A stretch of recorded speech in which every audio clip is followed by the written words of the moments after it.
Husband and wife. Kung kayo ang magre-reject sa ugali ng husband o wife nyo, sino pang tatanggap? Kayo ang magkabiyak. Huwag kayo magpapakasal kanino man na inaasahan nyong mababago siya ng inyong pag-ibig. Hindi mangyayari yon. Pag nagpakasal kayo kanino man, dapat tanggapin nyo siya dahil sa inyong pag-ibig sa kanya. Hindi dahil pipilitin nyo siyang dahil mahal niya kayo, dapat siyang magbago according to your specifications.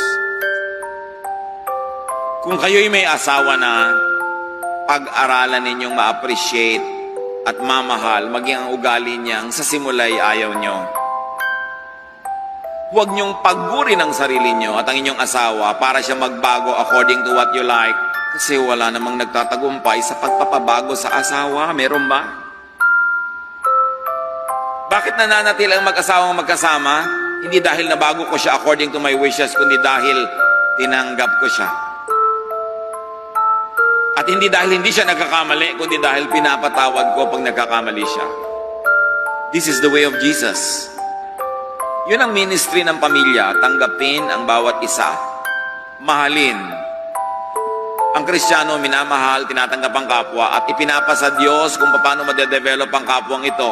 But remember, the development is still within the natural personality.